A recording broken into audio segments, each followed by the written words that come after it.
Joe.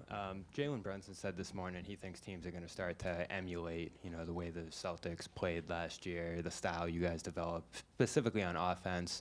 How much did you start to see that in the preseason, and how much do you anticipate the league is going to, borrow some of those things you guys did last year? Yeah, I mean, I think just the game is analytically driven, so people are going to follow the analytics.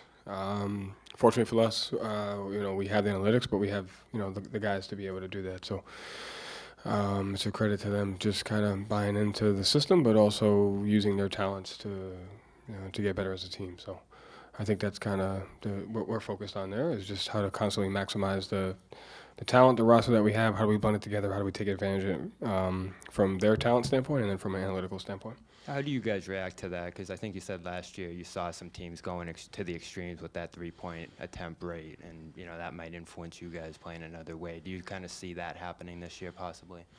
I think some teams, yeah. I think it just comes down to, how do you control, dominate, win the shot margin, what that looks like, and then what's your shot quality on both ends of the floor, and can you find different ways to generate the highest possible shot quality on every single possession, and then defensively, can you take away and force the lowest possible shot quality on each possession.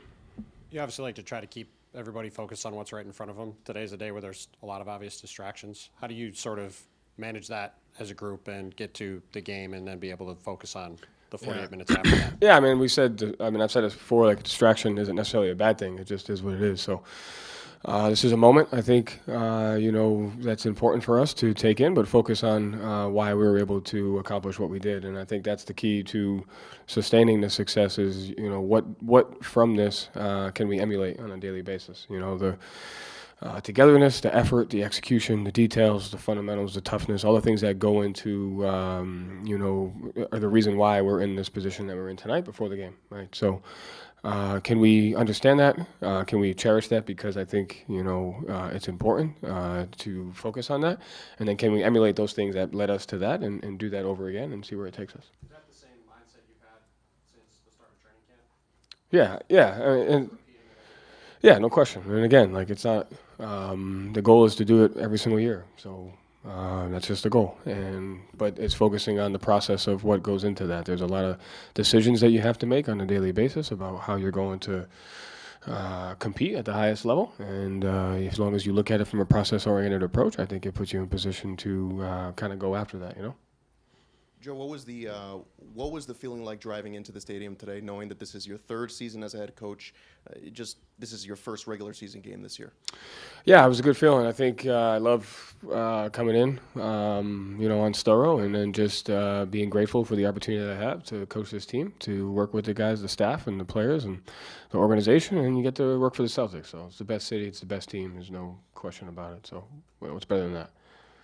Joe, when the Knicks traded for McHale and then re-signed OG, everybody says, hey, they're trying to match up with Jalen and Jason. Just wondering from your perspective what you think about that matchup, and when that deal did go down, did you have any reaction like, hey, they're trying to match up with us, or what did you think?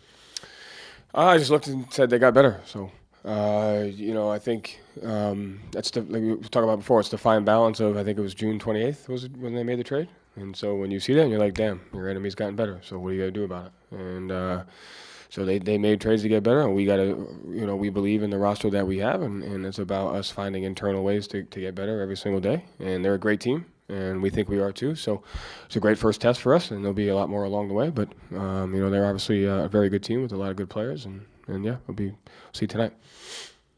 Joe, on a night like this with the pregame ceremony, the banner, there's probably going to be some former Celtic champions here to contribute. What does it mean to you, having grown up here, being part of that lineage as a coach and with your players? How do you guys feel about that? No, I think that's the biggest thing. We've been entrusted with the tradition of this organization by the players, by other staffs, by the front office.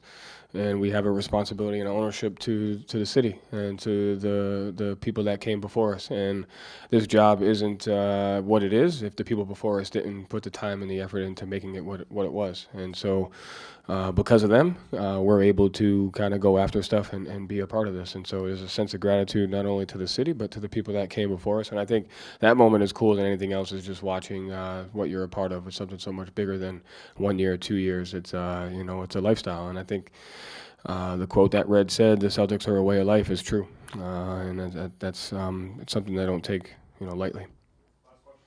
Joe, I think when you guys were celebrating the championship, the one thing you lamented was it was taking time away from preparing for the next season.